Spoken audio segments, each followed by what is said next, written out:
бабамыз Бауыржан Момышұлы бір сөзінде біріншіден бесік жырын айтатын келіндердің азайып бара жатқандығынан қорқамын.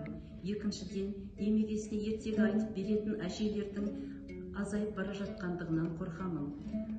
Үшіншіден бойына қазақтың дәстүрін сіңірмей өсіп бара жатқан балалардан қорқамын. Өйткені бесік жырын есті, ертегі тыңда, бойына қазақтың салт дәстүрін сіңірмей өскен балалардың көкірек көзі соқыр болады ма деп қорқамын деген екен. Олай болса, бесік жырын тыңдайық.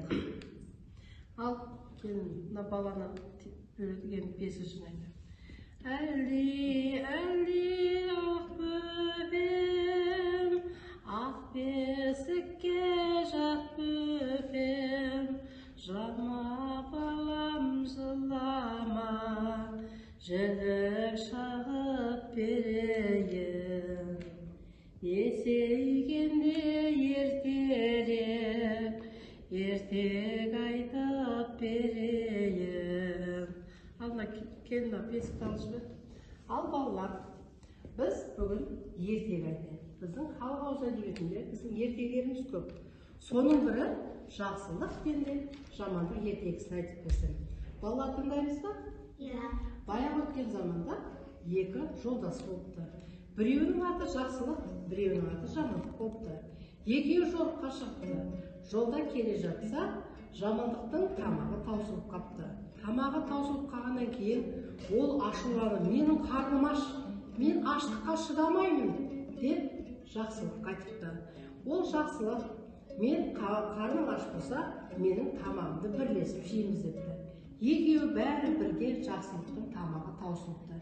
Күндердің күні өткенде жамандыққа бір ой келіпті. Жақсылықтың астындағы жылқысын сойып жейік деп. Жақсылық, осы сенің астындағы жылқыны сойып жейік дейді. Жақсылық оған келісіп, жылқыны сойып жепті.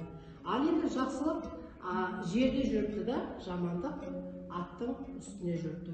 Күндердің бір күнінде жамандық, осыдан маған не пайда?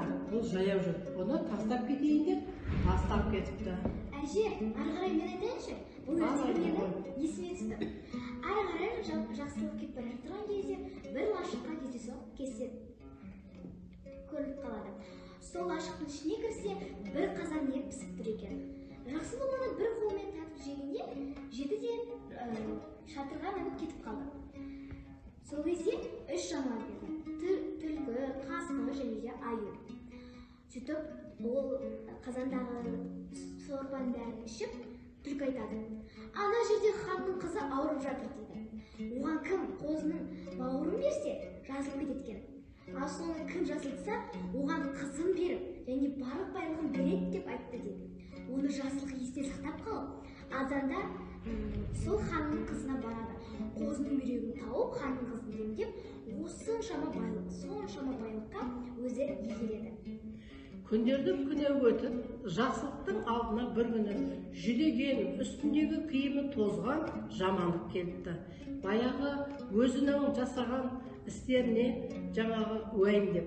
Сонымен жақсылықтың алдына келіп жақсылықтан сұрапты. Жақсылық, сен осындай дәрежеге қалай жеттің депті.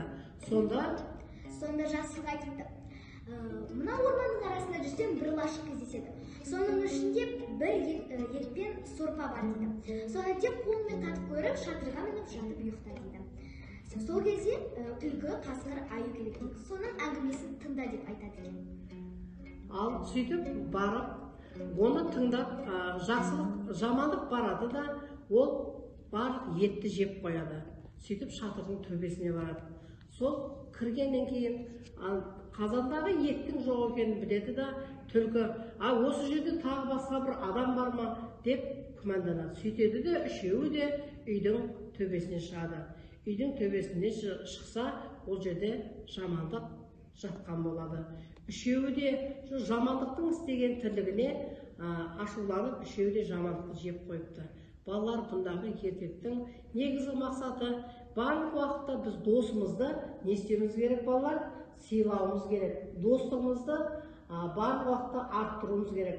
Жамандық өзінің барлық іс әрекетімен не істеді балалар? Бұл өмірден босқа жануарлардың азығы болып кетті. Жақсы іс барлық уақытта адамның ісін жадыратады балалар. Ал енді балалар бүгінгі ертегіміз осымен аяқталды. Тыныштық жерде